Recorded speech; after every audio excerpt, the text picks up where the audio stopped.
Well, after 30 years in government, Teresa Lubbers is stepping away. She represented District 30 in the Indiana Senate for some 17 years before taking over as Indiana Commissioner for Higher Education in 2009, credited with numerous accomplishments, including moving Indiana towards its goal of having at least 60% of Hoosiers with education and training beyond high school. It's now time for our Eye on Education segment.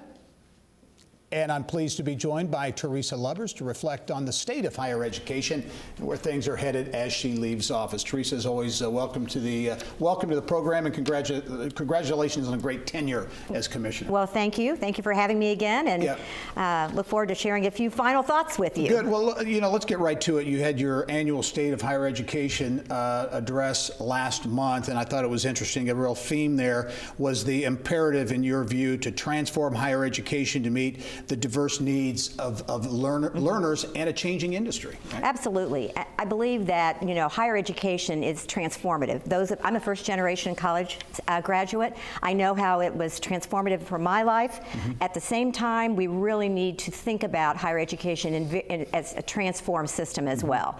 At a time when we're asking more people to come back and engage in higher education, we need to make sure they can afford it. We need to make sure it's relevant to what they want to do, and all of those issues are driving changes in higher education. There's been a lot of change in higher education, certainly in your 13 years on the job. How would you assess the state of higher education in Indiana and maybe some of the distinct changes that have taken place? Well, you referred to the big goal, the 60% goal, which is sort of our North Star, making sure that 60% of Hoosiers have a quality credential beyond high school. That's not necessarily a 4-year degree, a 2-year degree, a quality certificate, or industry certification. When we started calculating that in 2008, we were at a little over 33%. We're now at 48.3%, so we've seen about a 15% increase, which is moving us in the right direction.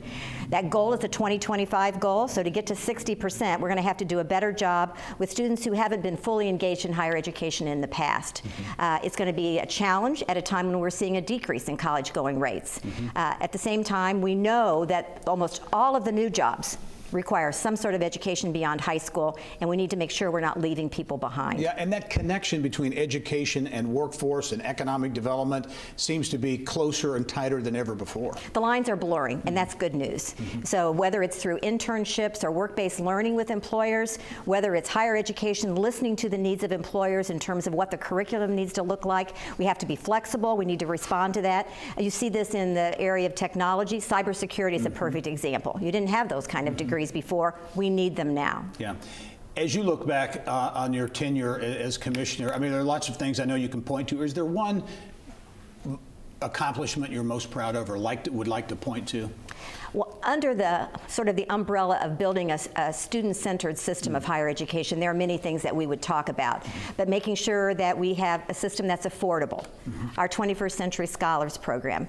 We actually have a metric that 100% of our degrees would have embedded career relevance. But I think overall, this focus on making sure that higher education is there to, in almost a consumer-driven way, build the needs, meet the needs of students. Yeah. I think we're doing a better job of that than we've ever done before. Looking ahead to your successor, Chris Lowry, the challenges, opportunities, what do you see as the future, the real opportunities in higher education going forward here in Indiana? Well, I think addressing these changing demographics will be important, so that in fact we're making sure that all students have the opportunity for higher education. I think the sobering statistic that I would share today is that we have seen in the last 5 years we've gone from 65% of young high school graduates going on to higher education to 59%. That's especially reflected in men, and we're soon to come out with our next report, which will show a continued decrease in the college going rate.